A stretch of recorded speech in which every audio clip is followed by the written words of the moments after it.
Como é que vocês estão? Nós vamos começar aqui nosso capítulo 1, caderno 6 de literatura, com realismo e naturalismo em Portugal. Então, nós iremos tratar os principais autores, sua influência, né? E, consequentemente, iremos abordar esses autores no Brasil.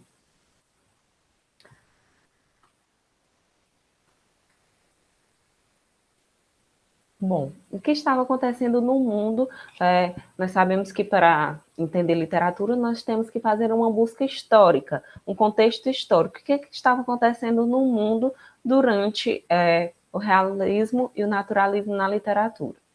Bom, ele aconteceu na segunda metade do século XIX. Vocês podem estar se perguntando, século XIX, romantismo também não foi no século XIX? Sim. Só que o realismo já vem acontecendo na segunda metade do século XIX, pelos anos de 1860 a 1900, ocorre aí a morte de Machado de Assis em 1908, então é justamente nesse período que vai acontecendo o realismo e naturalismo, tá bom?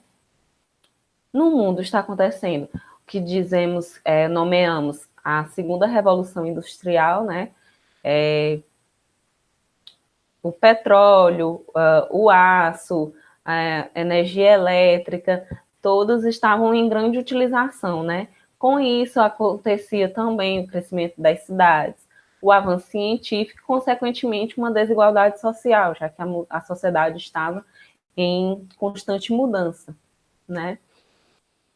Em sociologia ou história, vocês já devem ter estudado ou visto este filme aí, contracenado por Charlie Chaplin, né?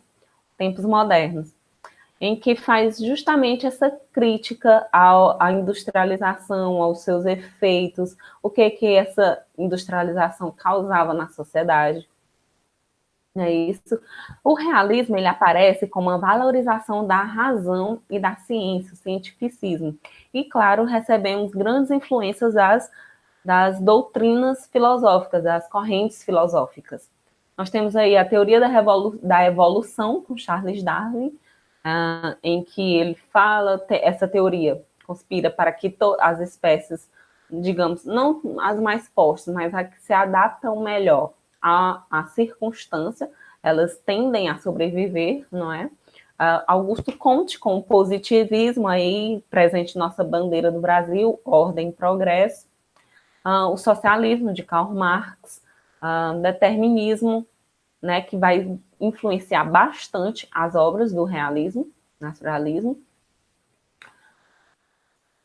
E aí um período de regeneração. Por quê? Em Portugal estava acontecendo aí uma crise na agricultura, na indústria, mostrava a miséria do povo em detrimento do enriquecimento da burguesia.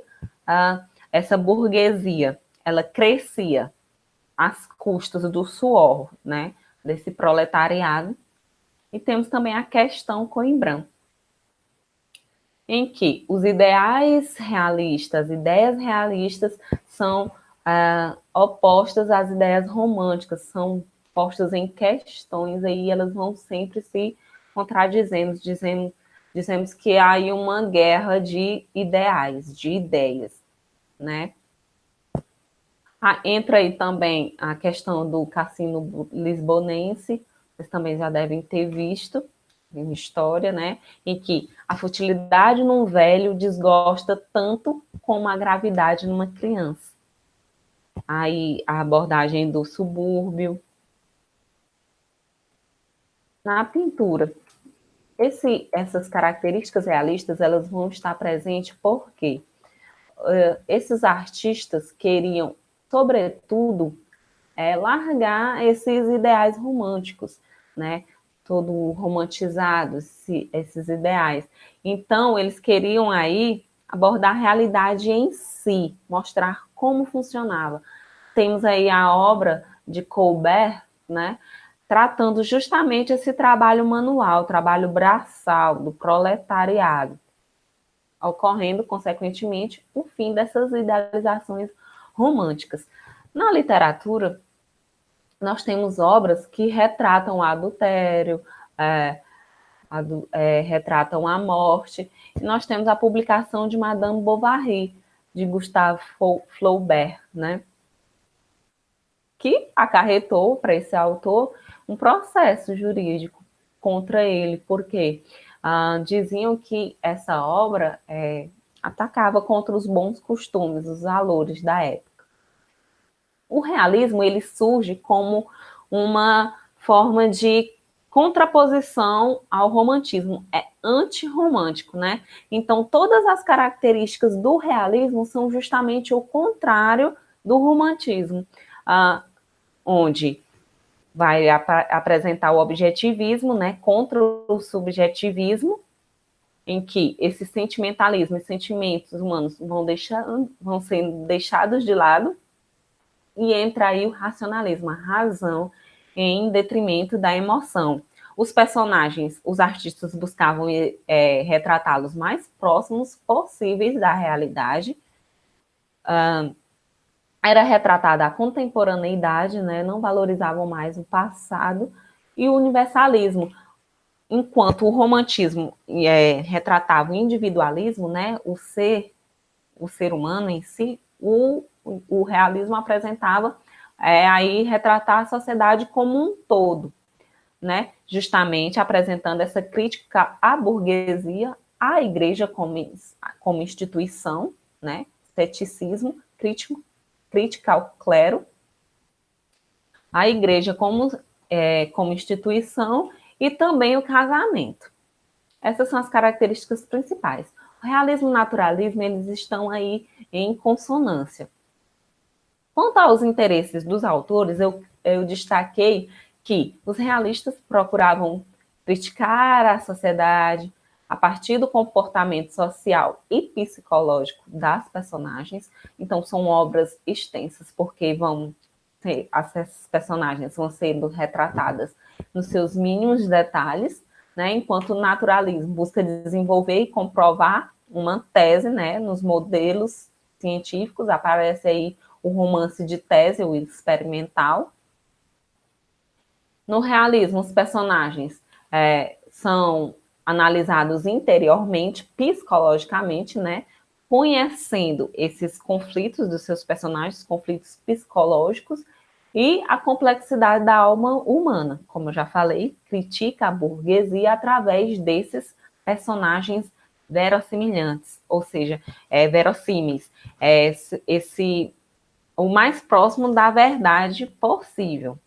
Enquanto o naturalismo reduz o homem a um simples animal doente, porque eles acreditavam que na doença o ser humano retratava aí suas fraquezas morais. Não tem mais aquele aprofundamento psicológico. O que interessa são os comportamentos exteriores, né? Quanto à linguagem, o realismo predominantemente descritivismo aí é uma das principais características do realismo, né? Buscando nos detalhes as condições exatas das situações. Construíam aí a realidade em si, a situação nos seus mínimos detalhes. No naturalismo, a linguagem já estava mais contaminada pelo científico da época, né? Pela ciência. É repleta de termos de biologia e de outras ciências naturais.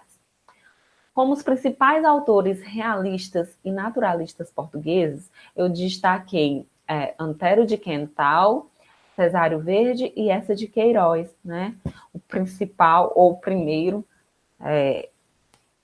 poeta aí narrativo do realismo português. Eu costumo chamá-lo de o Machado de Assis para os portugueses, ou o nosso Eça de Queiroz seria Machado de Assis, justamente fazendo esse casamento. Antero de Quental, em suas obras, apresentava essas angústias metafísicas, né, em que ele também causou o seu suicídio, porque ele fazia justamente essa ligação. Destaquei aqui esse trecho. Como um vento de morte, de ruína, a dúvida sobrou sobre o universo. Fez-se noite de súbito imerso o mundo em densa e álgida neblina. Nem astro já reluz, nem ave trina, nem flor sorri no seu aéreo berço. Um veneno sutil, vago, disperso, empeçonhou a criação divina. E, no meio da noite monstruosa, do silêncio glacial que paira e estende o seu sudário, donde a morte pende. Só uma flor humilde, misteriosa, como um vago protesto da existência, desabrocha no fundo da consciência, né? Ele tinha preferência pelos sonetos, como vocês podem perceber aqui, essa forma física do soneto, 2 quartetos, seguidos de 2 tercetos. Cesário Verde era mais melancólico, né? Trouxe aqui um trecho. O sentimento de um ocidental nas nossas ruas ao anoitecer, a tal soturnidade, a tal melancolia, que as sombras, o bulício, o tejo, a maresia, despertam-me um desejo absurdo de sofrer. Voltam os calafates aos magotes, de jaquetão ao ombro, enfarrucados, secos.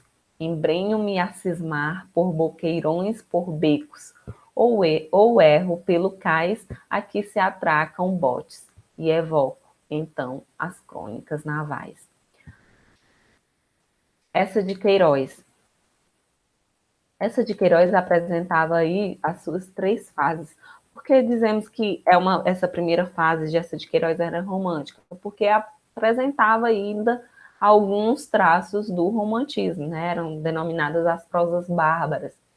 Essa de Queiroz era bastante irônico ao criticar a sociedade, aquelas piadinhas, as sátiras, era bastante presente, né? Mas com, claro, uma linguagem elegante. A segunda fase, né, realista, naturalista, parece com o crime do padre Amaro, o primo Basílio, os maias, né? E na terceira fase, realista nacionalista, nós temos Ilustre Casa de Ramírez e A Cidade e as Serras. Trago aqui um trecho de o Primo Basílio, que vocês podem encontrar no domínio público, né? A obra completa. Tinham passado 3 anos quando conheceu Jorge. Ao princípio, não lhe agradou, não gostava dos homens barbados. Depois percebeu que era a primeira barba fina, rente, muito macia de certo. Começou a admirar os seus olhos, a sua frescura. E sem o amar, sentia ao pé dele como uma fraqueza, uma dependência e uma quebreira, uma vontade de adormecer encostada ao seu ombro e de ficar assim muitos anos, confortável, sem receio de nada. Que sensação quando ele lhe disse: "Vamos casar, hein?" Viu de repente o rosto barbado, com os olhos muito luzidios, sobre o mesmo travesseiro, ao pé do seu. Fez-se escarlate. Jorge tinha-lhe tomado a mão. Ela sentia o calor daquela palma larga penetrá-la, tomar posse dela. Disse que sim. Ficou como idiota e sentia debaixo do vestido de merino dilatarem-se docemente os seus seios. Estava noiva, enfim. Que alegria, que descanso para a mamã. Casaram às 8 horas numa manhã de nevoeiro. Então, nós vamos retratar durante esse mês essas obras de Eça de Queiroz, seus,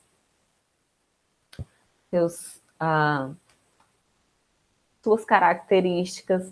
Vamos trabalhar também Machado de Assis no Brasil. E como dica, né, para vocês se situarem mais no contexto histórico, tem um documentário bastante interessante na Netflix, uma série, na verdade, né, de documentários das guerras do Brasil. E um desses episódios retrata a Guerra do Paraguai, em que o Brasil se faz participante. Então, essa é a minha dica aí de hoje. E vamos lá no plural, tirar nossas dúvidas.